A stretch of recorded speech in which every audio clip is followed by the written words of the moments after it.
Hey there, everybody. Thank you for tuning in and watching my live stream demo at the Corning Museum of Glass studio. I'm going to be demonstrating a spoon pipe that looks like a laying down voodoo doll today. And I'll be assisted by my awesome TA, Trina, in answering questions along the way. And I hope you enjoy it. I'm going to start out with a clear borosilicate bubble. And the first thing I'm going to do is add this frit powdered glass to the surface, and that's going to how I achieve the coloration of like a leathery red surface. We'll be adding a lot of texture using found objects and also traditional glass tools. One of my first early steps before I frit it up, actually, I'm going to take this black glass, I'm going to heat it up and stretch out very thin threads, and those will become stitches for my doll.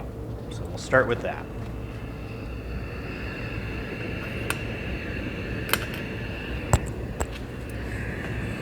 Heat a very small amount of glass.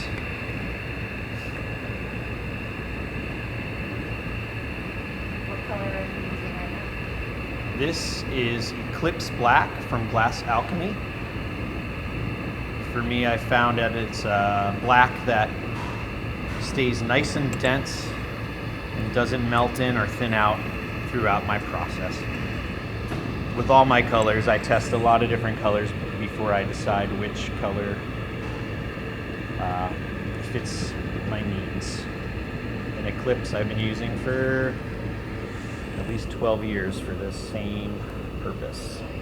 So it's a very thin thread of glass.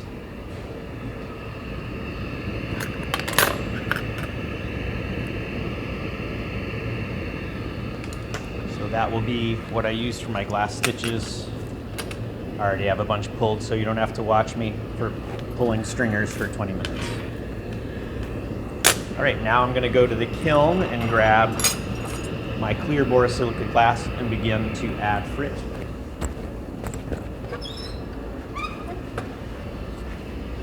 So here's the hollow tubing. I'll preheat the surface.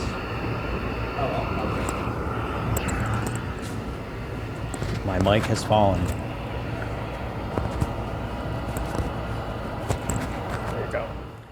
I bet you can hear me a lot better now. Yes, we can. So I'm heating the whole surface of that clear, and I'm going to do a series of rolls through the powdered glass until I achieve the opacity I'm shooting for. Is it powder or just a fine grit? This is a fine grit frit. Size 70 Glass Alchemy.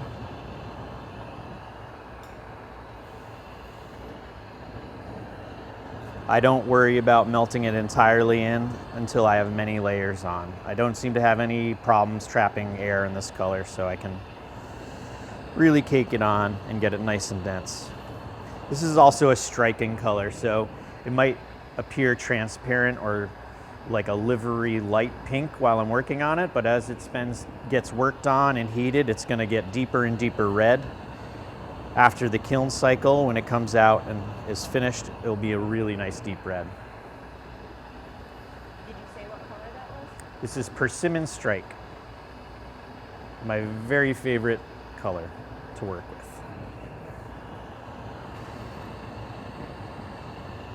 What I love about this color is it really kind of shows your flame and heat history. Areas that get hotter during the process where I weld things together get darker. And when I sandblast, because all of my work after it's finished hot is then sandblasted to achieve that fabric appearance. It looks very weathered and beaten, and I feel like that is a fitting aesthetic for a little voodoo doll.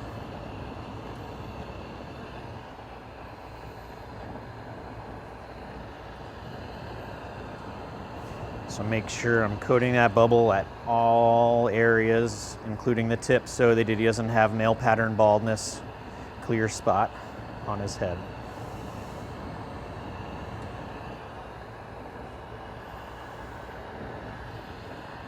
So for any flame workers out there who are watching, I should explain that the first 12 years of my glass blowing experience were all at the furnace.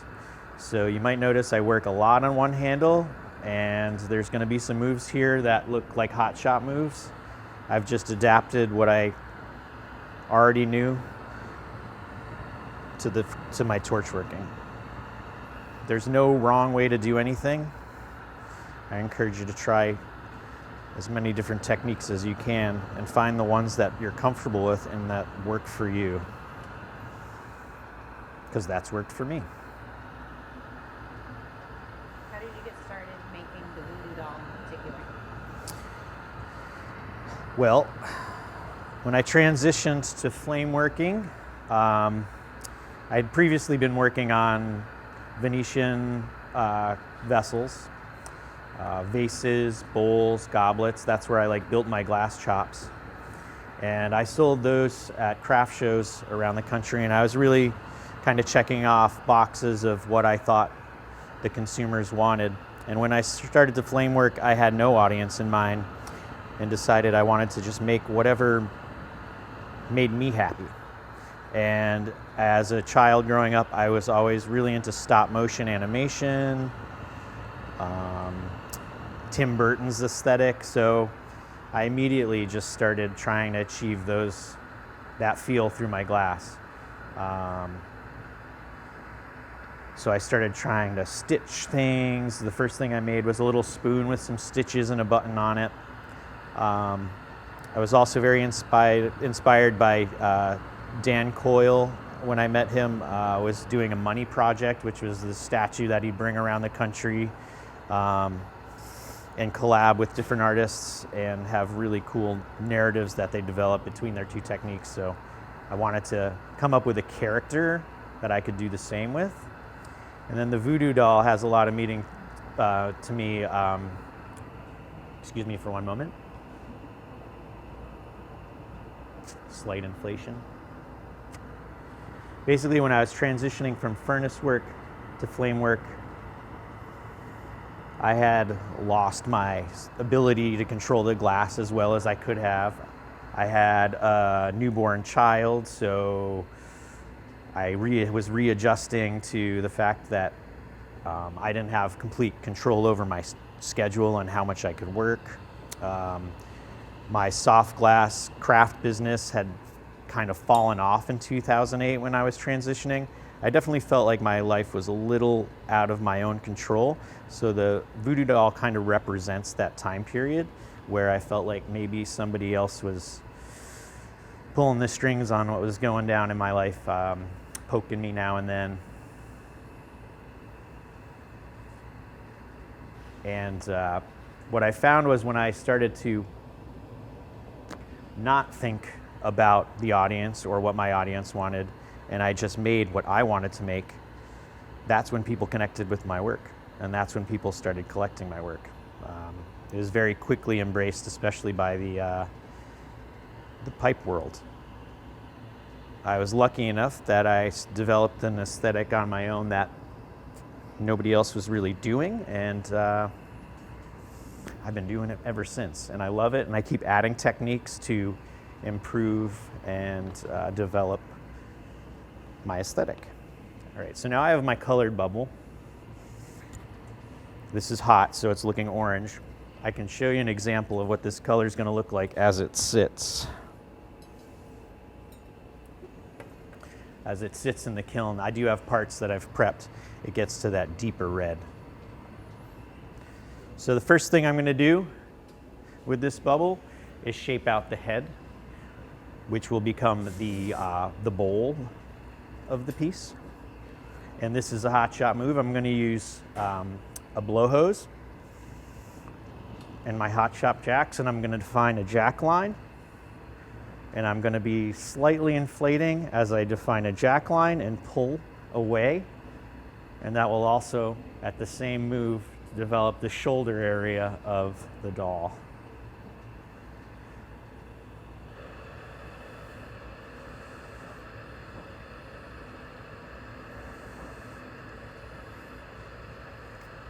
So this bubble will be the head and body.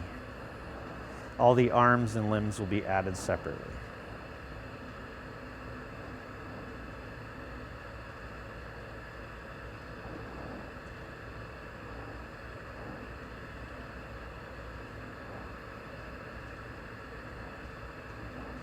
Use a lot of heat and gravity to help me shape as well.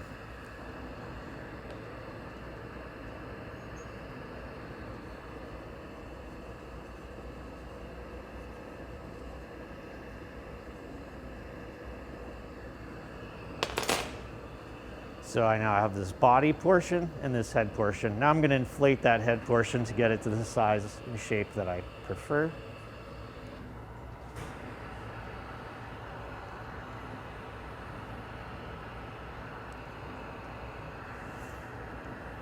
So someone online is asking what size the blank is, what size tubing you started with. I started with 25 mil heavy walled tubing. Heavy wall or extra heavy? Extra heavy wall, thank you. So probably like This 3 or is why I 4 have my millimeters. assistant with a microphone. So it gives you And a it's better- on a 12/7 heavy wall, extra heavy wall handle as well. Yeah, that's a good question.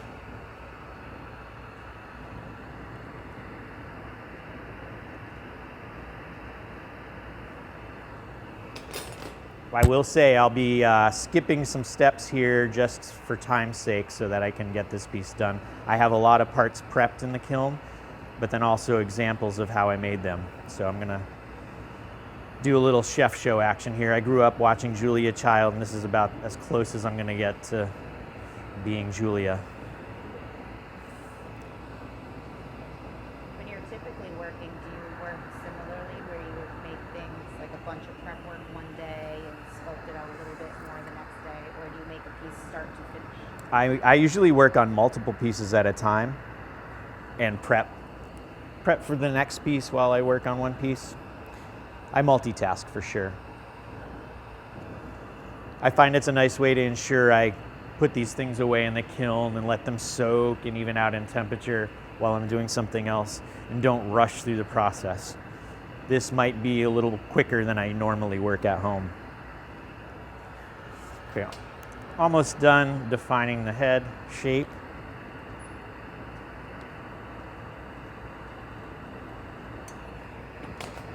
That looks pretty good to me as far as size and shape. I do keep my bubbles pretty thick. This allows me to add a lot of texture and stitches without actually changing the forms. If it was too thin, a lot of the next moves I'm doing would just collapse the bubble. So the first thing I'm going to do is cut a line with a butter knife around what I'm going to develop as the seam of the head.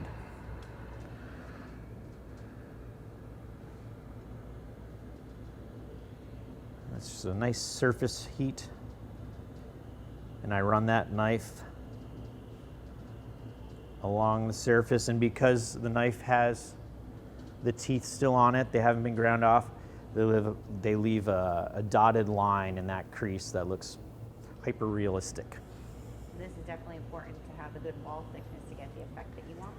Yes, yeah, if this was too thin, you'd already see this form changing shape. I really want to maintain the structure of the bubble, so thick is good in this instance. Also, it's a functional piece, it's a pipe.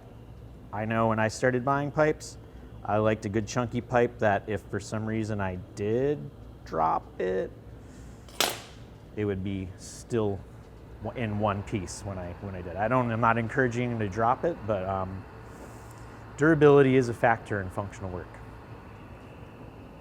All right, so now I have that first seam, and now is when I employ the use of the threaded glass I pulled at the very beginning. And I'm going to start by adding one stitched eye in the mouth, and then some stitches all around the seam. So I'll flash the bubble, and then I'll go to a very small flame and start stitching. Now I'm going to leave a little gap in the top because to work on the body, I'm going to have to pop a hole and transfer this onto another blowpipe. But later on in the piece, I will close that back off, and stitch it up. We have another question. Someone's asking, how tall is the doll going to be? I need a ruler, like 4 inches or so? 4 to 6 inches. Yeah. So it's a pretty small one. And he's going to be laying down flat out. When you first started flame working, coming from the hot shop, what did you find was one of the most challenging things, the differences? Keeping the glass warm, like flame chemistry, figuring out how to work this torch. At first I relied really heavily, like right now as I talk, I'm just keeping this warm with torch heat. When I first started, I relied very much on putting it in the kiln a lot between every move to try to even the heat that way. So when you're working furnace glass, you're on a blowpipe, your reheating chamber is the glory hole. And so at first in my head, the kiln was the glory hole. But now as I've learned how to use my torch, I have various flame chemistries and annealing flames that I can use to keep the glass warm enough to keep working it continuously without stopping. And this is flashing in the glory hole. All right, I'm gonna go in on some of those details. I might be a little more quiet as I try not to make squiggly lines. This is the precision stuff here.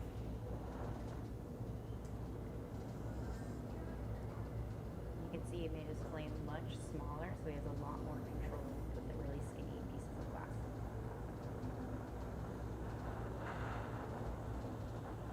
So I draw on the lines. I'm gonna make this guy smirking. You can do a lot with just the position of the mouth and expression. At first, all my voodoo dolls were really, really sad. And some years into making them, I realized I was selling a lot of work. I had this beautiful family at home. Life was good, so then they started being a lot more happy and that frown turned upside down. Question from the online audience. Is there a piece that you've made that you loved so much you didn't want to sell it? Yes. I did a series called Portraits and Dwellings. And they were a shadow box series. Some of them I created little rooms, vignettes with one functional piece that removed. And then I did 3 pieces that were framed portraits, busts of 3 different characters. I kept a little girl all in black and white with a doll on her shoulder that I named Emily and named it after my daughter, and it's in my living room.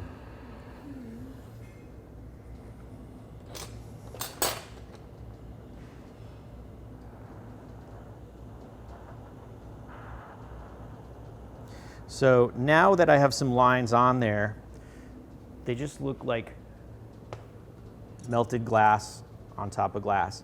But using a tungsten pick, I can heat up the end of that stringer, grab that termination, pull, stretch, and push, and then it makes it look like it's actually stitched into the glass.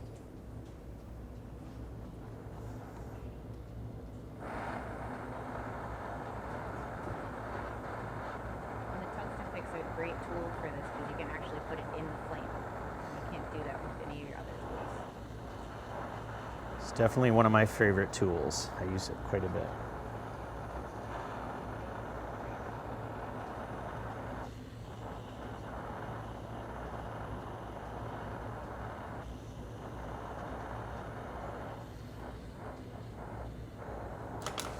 Okay. So you'll notice he only has one eye right now. The other eye is going to be a button, but the way I apply the button is actually can add a lot of stress to the piece. So what I choose to do is add the button at the very end of the piece. Less cracking issues.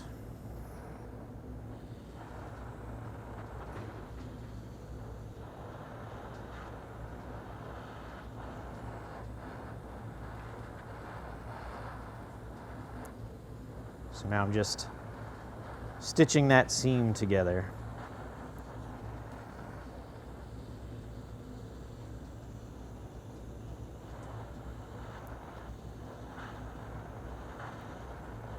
What would you say is the one piece that took you the longest to make?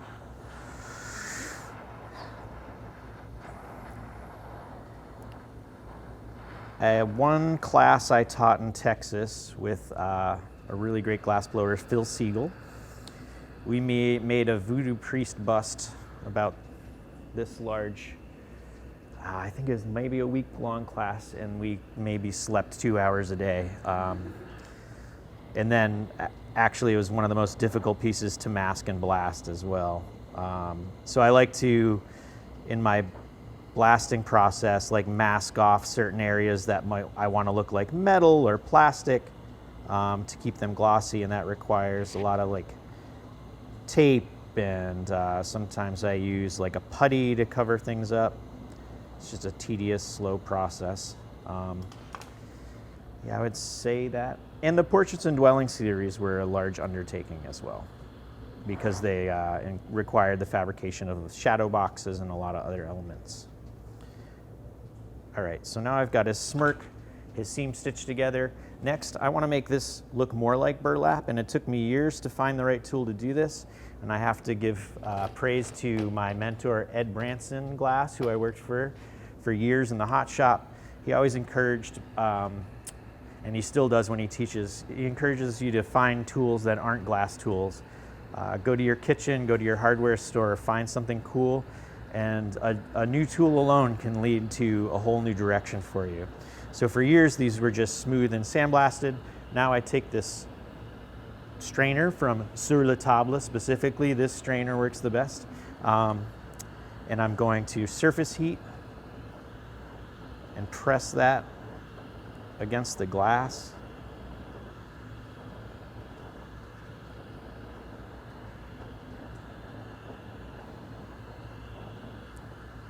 Again, I'm very conscious of not overheating my bubble. I do not want to change the shape of the head while I do this.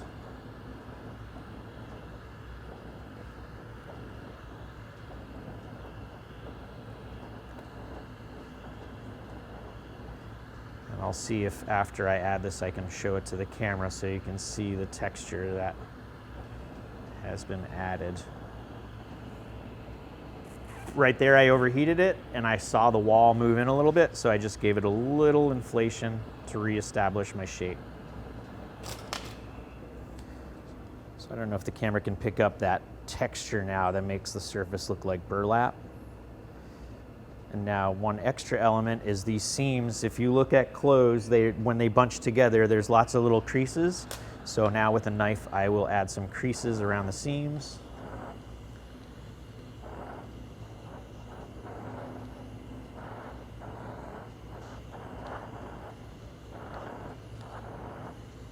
I'm going to start to try to move a little more quickly for timing. So now there's those creases that make it look like bunched fabric. Now I'm going to pop a hole in the top so I can transfer this around and work on the body. I'll attach a blow hose.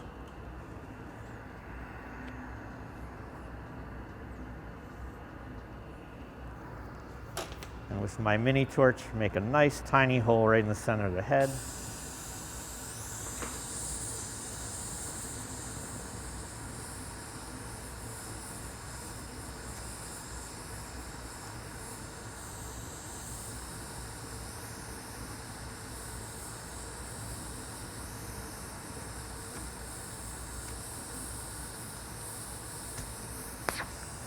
Testament to how thick that bubble was how long it took to get that bubble to pop.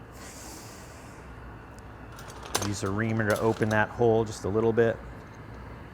Try to keep it pretty small so I'm not really changing the form too much, and it'll be easy to close back up on the other end.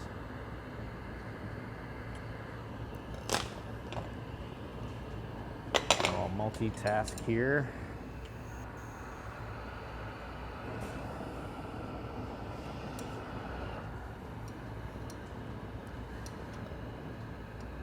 This is a 10 mil heavy wall tubing that I'll transfer to.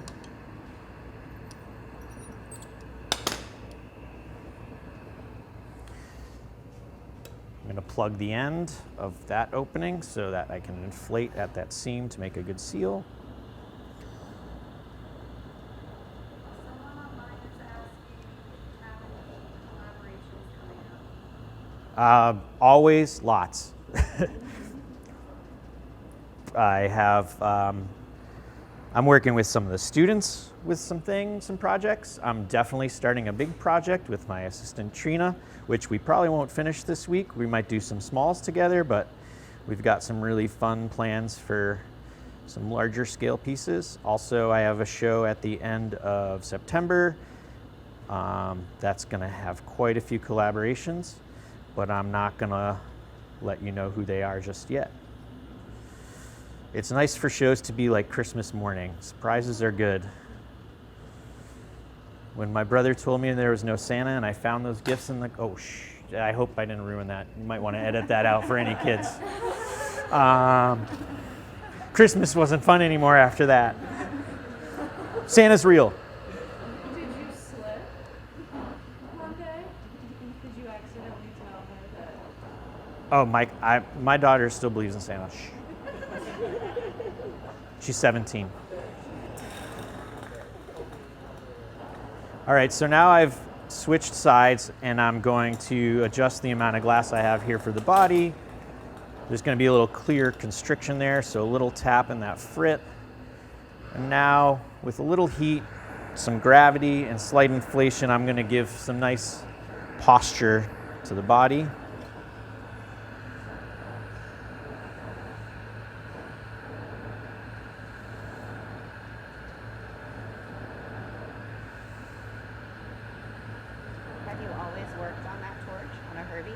I started on a minor burner, and at that point, Joe Peters, an extremely talented glass blower, was working in my studio, and he saw me struggling on that tiny minor burner, and he informed me he had a box with a Herbert Arnold 40 mil that he had borrowed from somebody that I could play with, and so I switched to that, and I've used that type of torch ever since.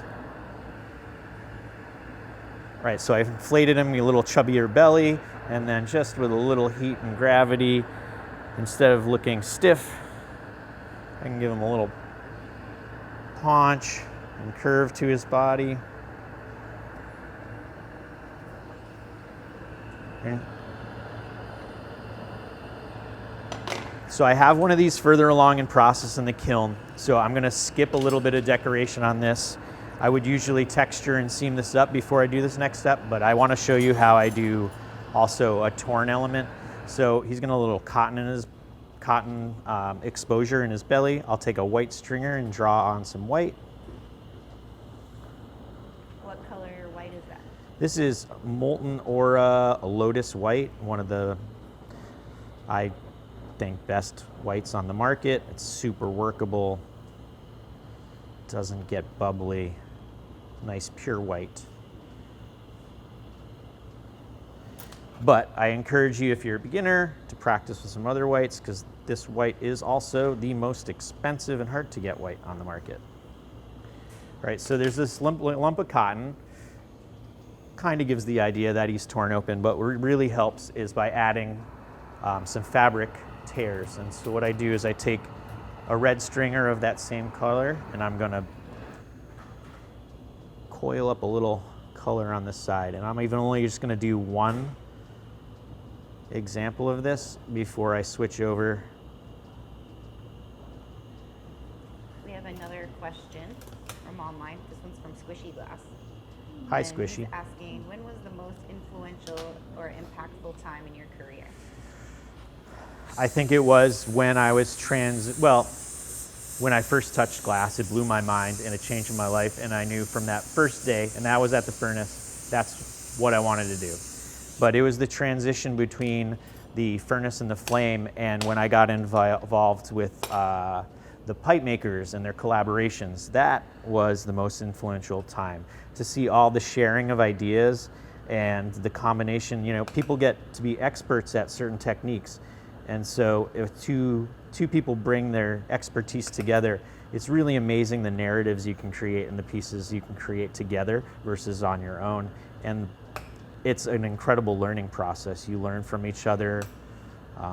So I'd say around 2010 was like a really mind-blowing time for me. All right, so now you can see I added some glass. I used a small torch to make sure the seal was good on both sides, and then I manipulated it, and it ends up looking like a little torn section. I'm going to skip a lot of the other decoration and pop a hole in the leg, because the one leg is going to be hollow, and that will become the mouthpiece of this pipe. So again, and I hope I'm answering your questions well enough. Here we go. Again, pop a hole.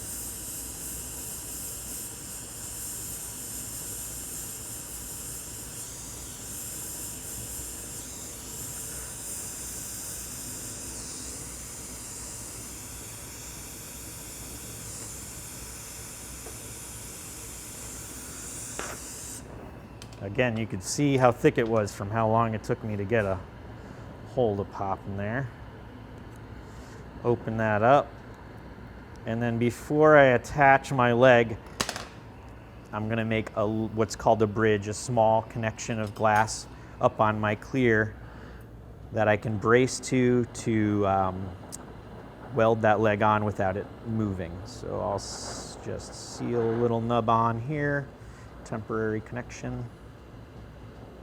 Notice that seal he did on that tube was definitely a nice clean hot seal, so it wouldn't crack. Yeah, you don't want any edges in here, or it will crack and your whole piece will end up on the ground. That would be really sad.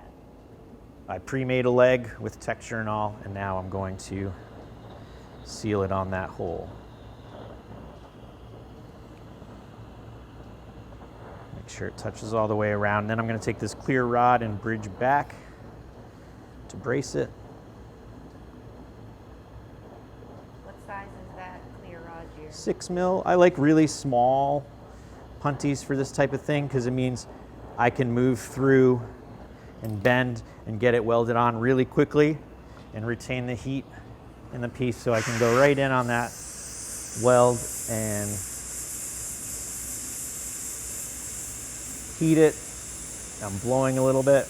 I'm letting those two glasses flow together and become one. If you don't do this well, the slightest bump and that leg would fall off.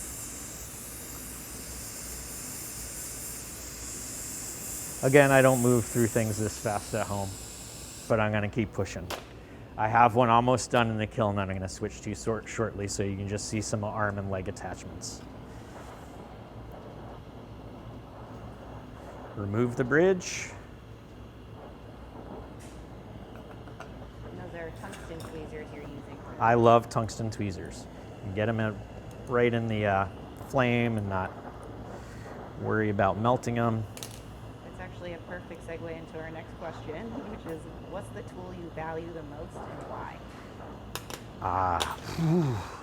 The tungsten tweezers, my blow hose. I really love tungsten tweezers, the tungsten picks. Man, I'm gonna just end up listing everything on my table. I love them all. All right, so now I need to transfer this. Yeah, I love my jacks. I brought these I've used from 1999. You can still see every Christmas ornament I've jacked in right there. They're very loved. All right, now I need to pop a hole in the leg so I can now switch it around and close off the top. But now with the magic of television, I'm gonna go over here.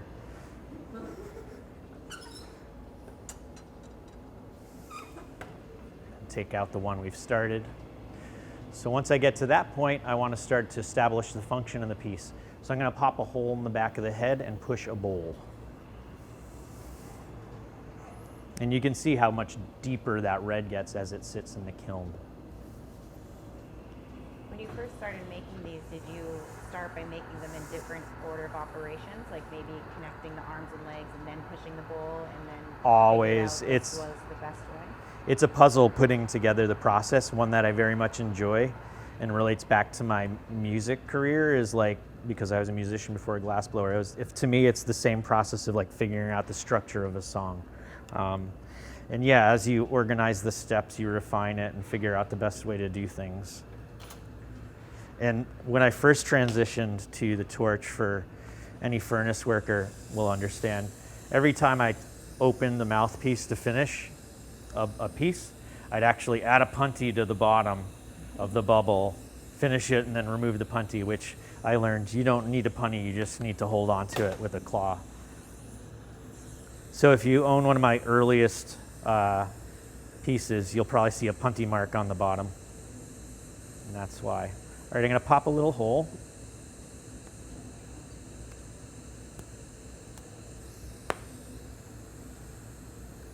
So that's the hole, and now I need to push it in so you can put some weed in there.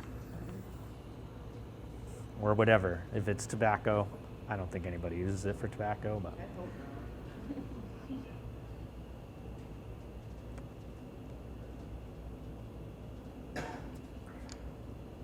So now I have my bowl. I'm going to widen that hole just a little bit. You don't want it to clog too fast.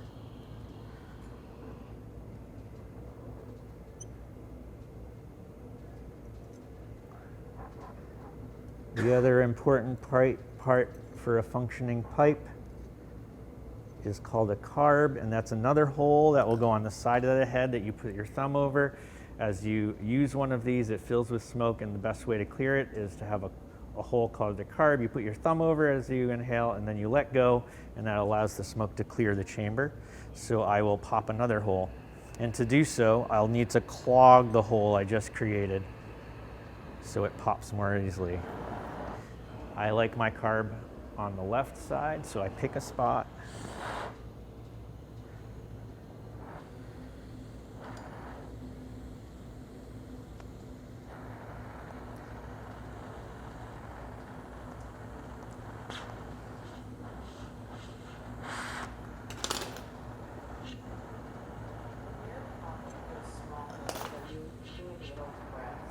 Little puffs, yeah.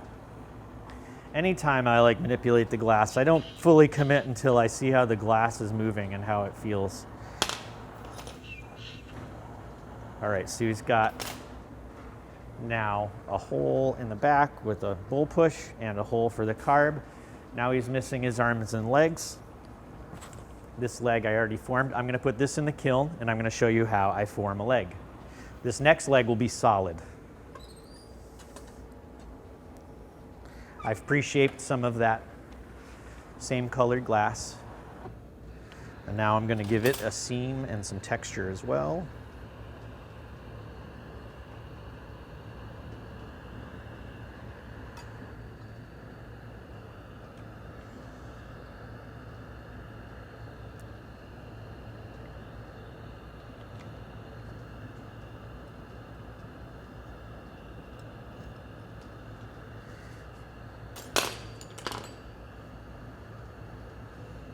That one's solid, correct? This one's solid. Yep, the only one that needs to be hollow is the mouthpiece. So the other attachments will be solid. Same set of events, I will add some stitches. So I know I'm showing you a lot of my techniques here, and I think it would be great if you tried them. I encourage you to explore some of the things I'm showing you if you're a flame worker, but I'm not encouraging you to just make my work. Try to use what you're seeing and adapt it. People like originality.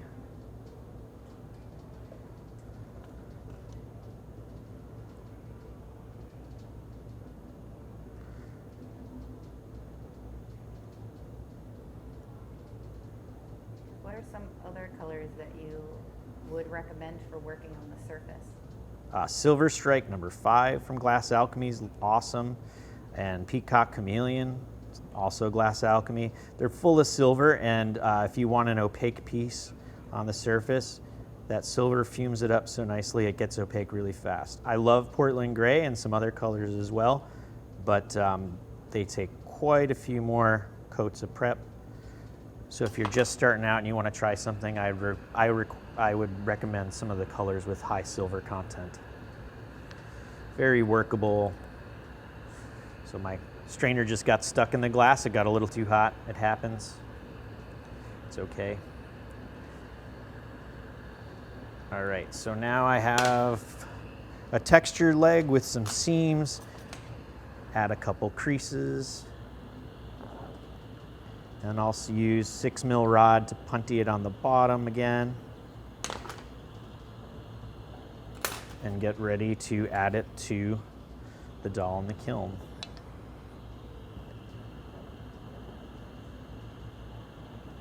It's a temporary connection, doesn't have to be a perfect seal down there. So that connection you just put on was a cold seal? Yeah, pretty much. Or a hot yeah, seal? I'll just Either would work.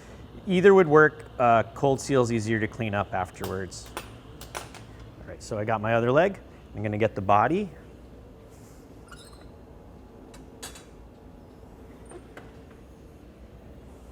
And add the other leg. I can see it's a little long, so I'll pull off a little extra material. And then I'll heat that one spot where it's going to get added.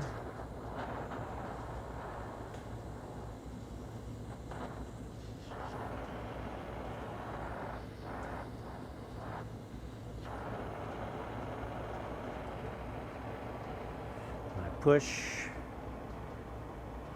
and pull. I'm also checking now and then that he's gonna make contact with the ground everywhere. And I already have that little bridge nub set up on my handle.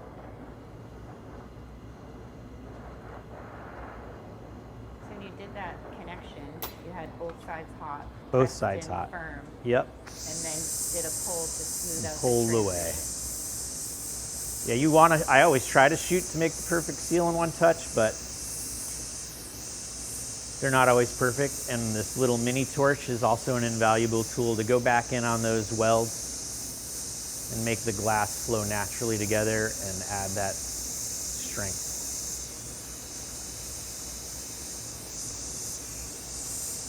You can see him coming together now. Now he just needs 2 arms, but I'm going to show you 2 variations on arms. One arm that's full and one that's torn off. And a lot of elements in my work kind of volunteered themselves from trial and error. The first time I tore off an arm and added cotton, it actually was a piece that the arm cracked while I was working, and I had half left, and I decided to just add some white and some ruffle and make it look like he's just weathered and beaten.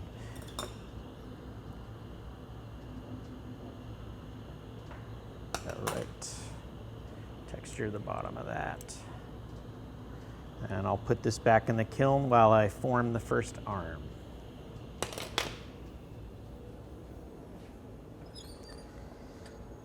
I started pre-shaping some of that same color. I'm going to add texture and stitches to this. You can see I've squished a little bit of that in to give him a little bit of a hand that will be laying out flat. Going in with the knife first.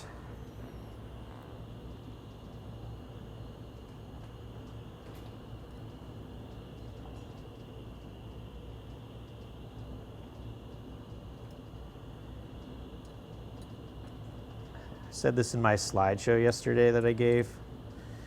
If I could go back and tell myself at 20 years old when I took a class here that I'd be teaching here and doing a live stream, I wouldn't have believed it, especially if you told me I would be teaching flameworking, because I was so furnace working focused for the first 12 years of my career. But glass is glass. Glass is fun. Try all types. They all relate to each other. Mix them together. You can really create something original. Little texture on here.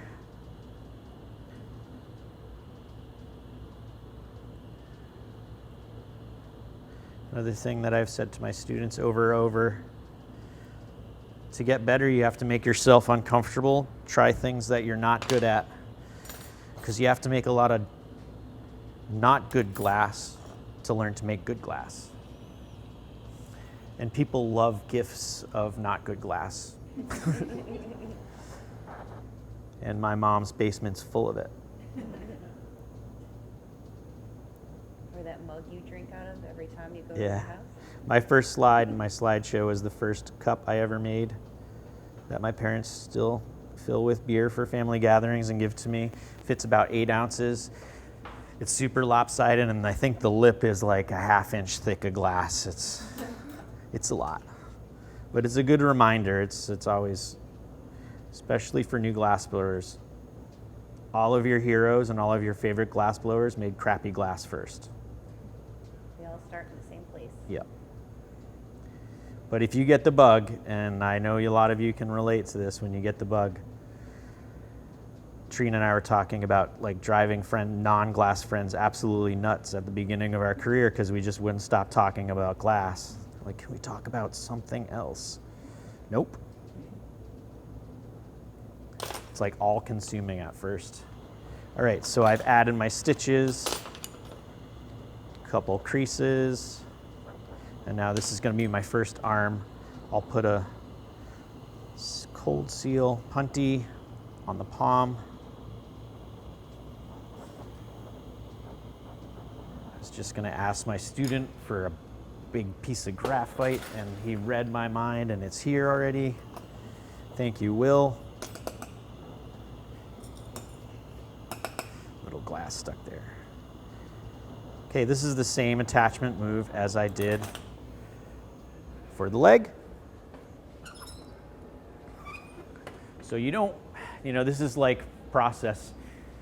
First time I did this, I put the full arm on the side of the carb, and then it's really hard to get your thumb in there. So I put the full arm on the opposite side. And then I put the torn arm on the carb side so that it's not in the way of the function. That's all trial and error. Add the arm. On the graphite, I can check that it's touching. That wasn't supposed to disconnect, but that's okay. You're seeing real life glass blowing here. Stay calm. Grab another punty and bridge with that. Because that was a good example of a great cold seal. Popped right off, just not really when I wanted to. I put a little too much pressure on the cold seal. Same thing, weld back to that important little nub of glass I attached to the handle earlier. And the mini torch.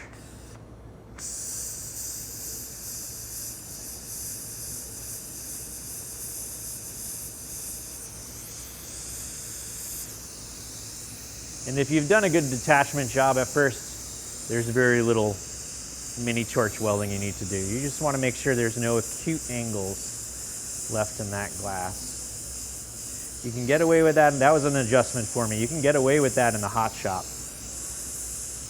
but definitely not on a functional pipe. You'd be replacing arms for customers constantly if they were cold seals. All right, so I'll remove that bridge. We're getting there. And the cold seal, I should just be able to wiggle and it'll come right off, and I can clean up that attachment point. And then again, I'm going to bring this over and let it sit in the kiln while I form the torn arm.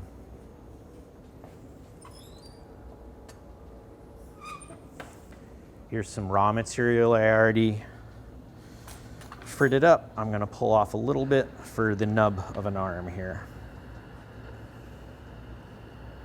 This will be a hot seal onto the end of that, and I'll just pull off a small portion. He doesn't need much.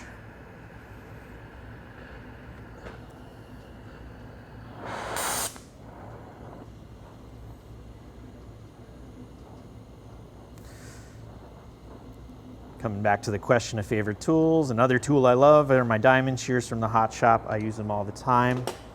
And this L graphite marver on the top of my torch. You can see it's my extra hand.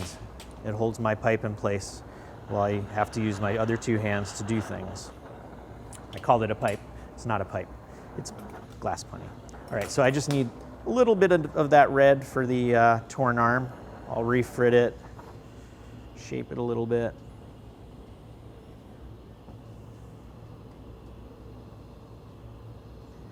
Now I'm going to concentrate the heat on the tip of that and give it a little squish. Earlier on the belly, I had to add material to create the tear. Here, I'll give a little squish and eventually be able to use that as my torn material. Now I'm going to take more of that molten aura white and add some cotton. This is kind of fun. The cotton's fun because the messier it goes on, the better it looks. Just smash a little on there.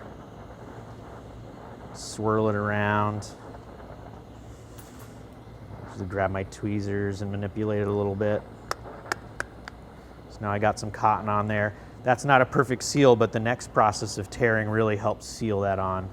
So I grab some crimps and squish that edge that I've left all the way around.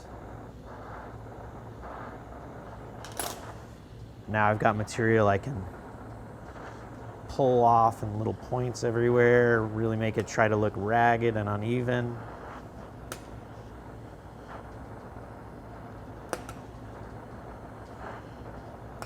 And these would be super fragile if you left them sticking out, so then I go back around and give them like little folds and twists. Now I'm going to punty up right onto that white with another cold seal.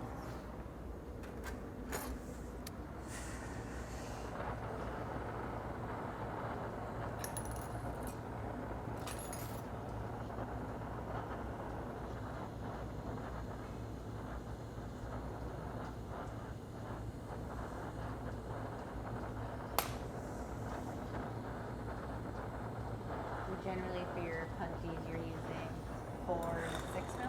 I usually mostly use 6. I just picked one up and it was 4. It will work, but I like a little bit bigger. I prefer 6. All right, just a little texture in there. And now I'm going to go grab that doll and stick the last arm on.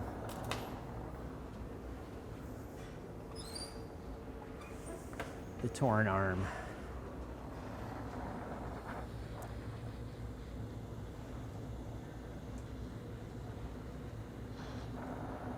Same process. Stick it, heat both sides, push, pull.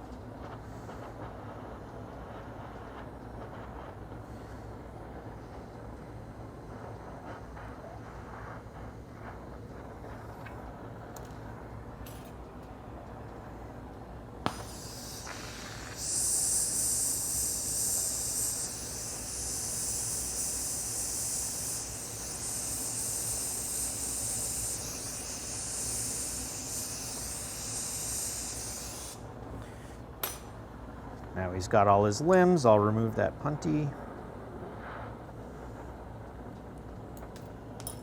Fire polish that cold seal.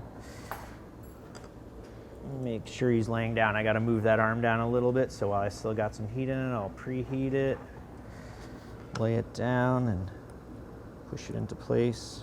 I've got good contact everywhere. It's not going to wiggle. It's going to lay flat. What I love about these is when they're laying on your table, you can't tell they're a pipe at all. So now he's missing an eye.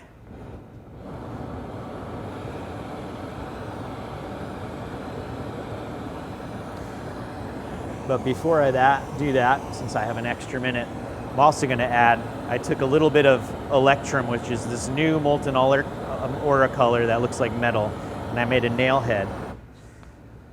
And they're voodoo dolls, so sometimes they're tortured. So what I'm going to do on this one is put a nail through his head. So I will seal this little guy on one side.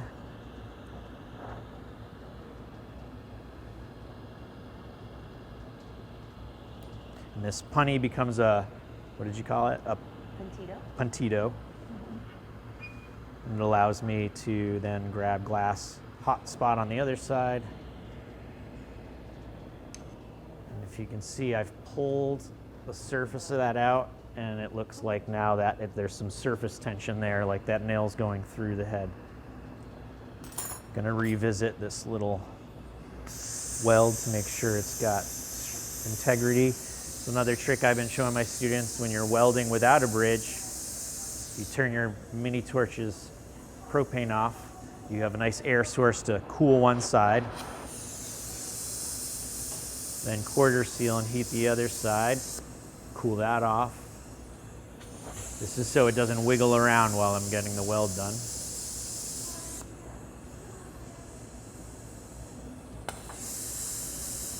Once the weld's good, also make sure to flame polish the nail. And now the last step is going to be adding the button. I'm going to stick this in a kiln for a second and form a little, I think a blue button would be a nice contrast here. And we'll add the button, and once the button's on, we're going to mouthpiece it and we'll be finished. To make the button, I'm going to attach a little blue to a rod here. I choose nice opaque colors because they look super plasticky once I've blasted the rest of the piece. Is plasticky a word? I don't know. Yes. It works. All right. I'm just attaching this to the clear so I have more clearance from the flame while I form and gather a little bit of the blue on the end to form into the button. What color is it? Is that aqua This one azul? is aqua azul, beautiful, smooth, easy to work blue from Glass Alchemy. I use a lot of Glass Alchemy color. Their opaque palette is really workable and beautiful. So I'm just heating a little glass off the end. This is like one of the first things I showed my students to do is how to make my buttons. All these little things are great skill builders for centering, and you got a little fun little button in the end. So I make a little ball,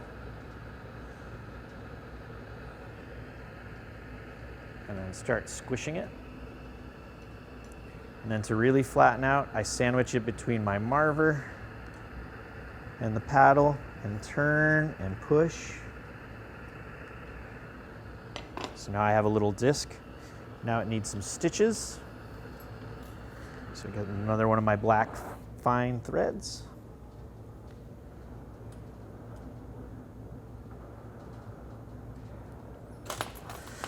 I don't always hit where I want, so sometimes I have to fix it.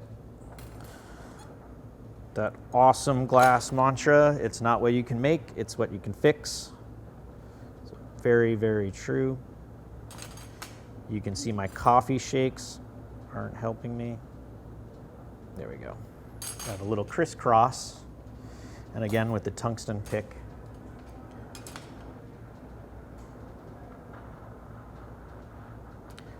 I'm going to grab the termination and push in.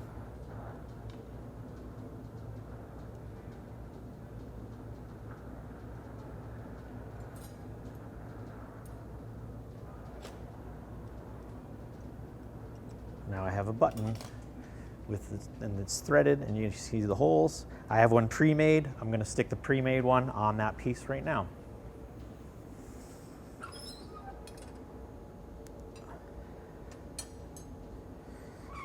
So now I'll come out and just heat the back of the button in the spot where I'm going to attach it.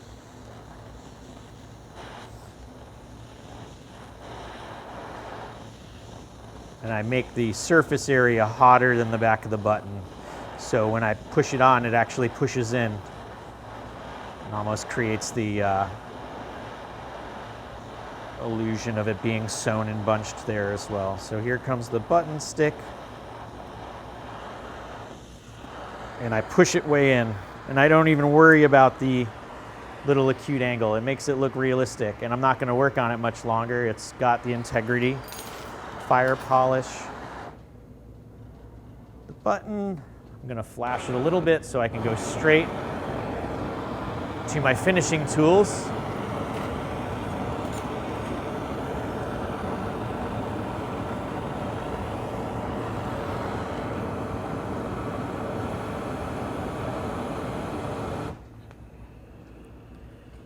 And so back in the day, I would have stuck another punny on to do this move. Not anymore. Just grab it with these tools.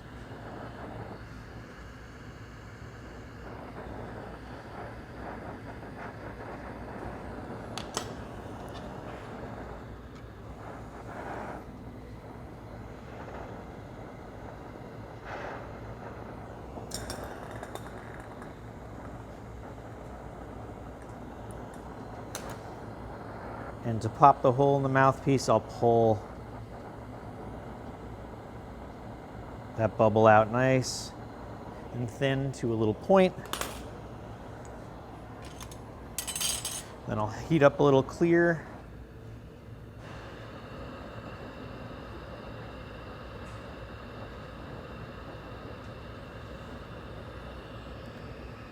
Stick hot glass over that cold nub.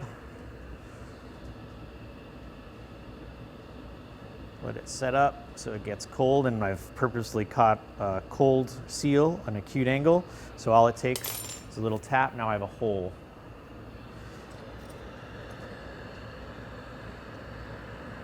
Make that hole nice and round. And that leg needs texture too, so I'll finish by pressing a little bit more with my texture tool.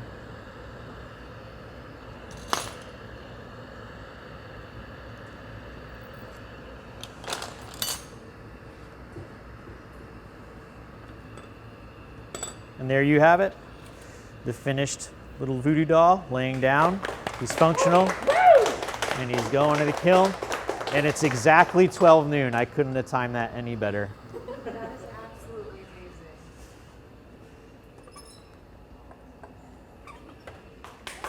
Voila. Thanks for tuning in. I really appreciate it. Thanks, Corning, for having me.